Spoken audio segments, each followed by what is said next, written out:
everyone, welcome to the Arghon channel. I'm Lauren Brown, Creative Director at Arghon, here today with Collie Brown, CEO and founder of Arghon. Our topic for today will be the big question on everyone's mind, which is AI safe? So we're going to start with a definition. Collie, there's a lot of people confusing AI and robotics. Can you explain the two so that we can clear up this confusion? So let's start off with robotics. And as the name implies, robots. So robotics has to do with mostly physical things that are being moved. Mechanical. Robotics right now, for example, they use that to assemble cars.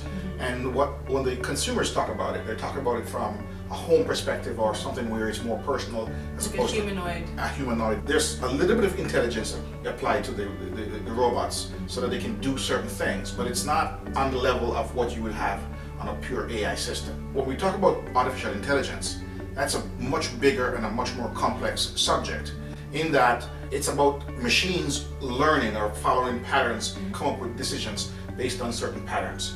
So that's the significant difference. And so you could have, for example, an AI engine sitting in a computer where you can't see anything outwardly physical, like an arm or a leg, like you would a robot. One is more mechanical in nature, and the other one is more analytic in nature. Okay. There's been a lot of talk right now about artificial intelligence and the various areas that it will affect. So that's things like the medical field, as well as finance and education. What do you think will be the most immediate impact of AI on our society and on industries? The most immediate, I think, is going to be health. Everybody has or will have some medical condition at some point. So this applies to just about everybody. And as AI, the technology becomes more powerful and smaller, you can apply the technology to lots of different things that ails us now.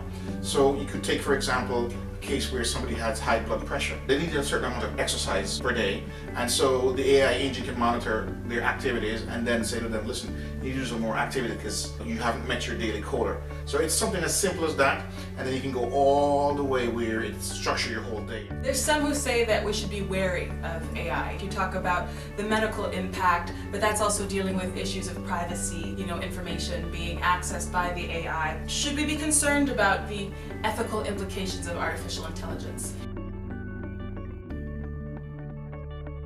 Yes, we should. Every technology, and this is something that comes up with every new technology, every technology can be misused or abused. So yes, we need to have certain rules and standards around it. But I don't think it's anything for anybody to really fear. Like any technology, it will take some time to come in. There'll be enough time, I think, for the authorities and the interested parties to come together and create some rules and regulations around AI itself. But I don't think it's something that people should fear. Okay. There's actually also been news that the UK government has started an inquiry into the implications of artificial intelligence. They're attempting to discern the ethical implications of AI.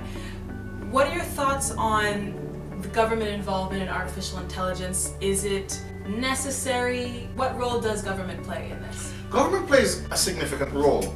An inquiry usually means they're looking at it from almost from a negative perspective, and I think that's the wrong approach to take regarding artificial intelligence, because like any technology, again, it's benign unless you abuse it or misuse it. The other thing about artificial intelligence is it's in its infancy. It's a field that's been around for some time, but the real everyday implications of it, that's just about, that's just starting because of the power of computing. We have a whole bunch of things that come together at this particular time.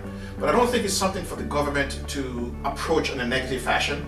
I think there's plenty of time for the government and interested parties to get together and come up with legislation and rules that really kind of guide everybody. It's also true that technology goes a little faster than government, but I don't think it's something for them to approach in a negative fashion. Right. So you don't think we're going to get subjugated by artificial intelligence? No. If you believe Hollywood, it's just around the corner. Artificial intelligence technology is years and years and years away from that reality. And also keep in mind that the human mind, there's almost no limit to its capacity. So just when you think you've created something that outsmarts the human mind, they come up with something so creative that you're floored.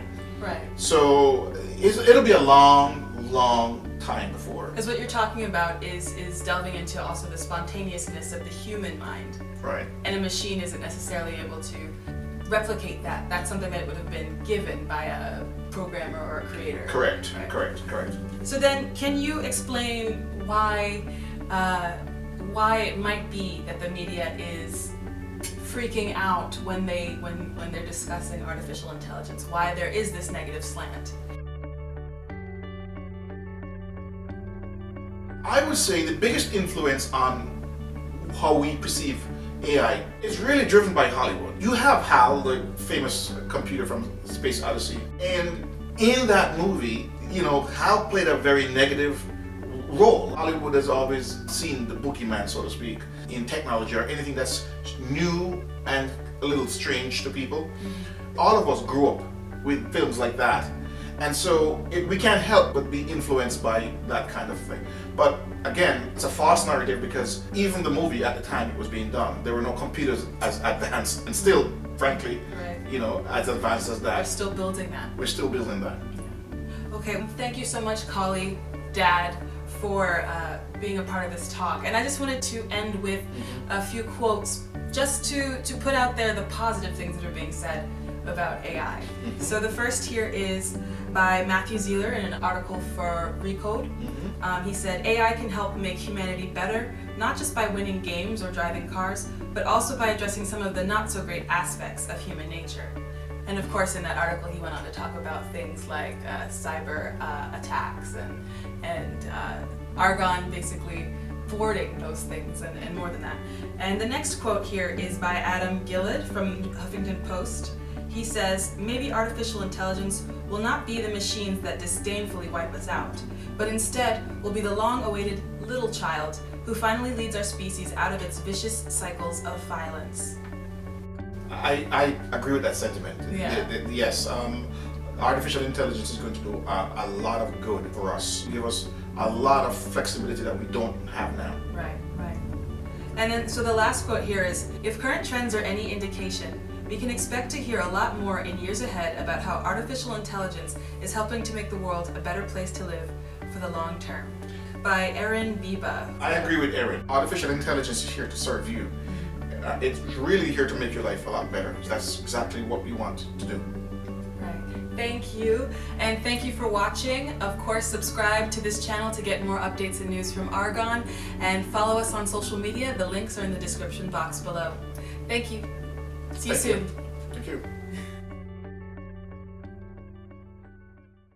Okay.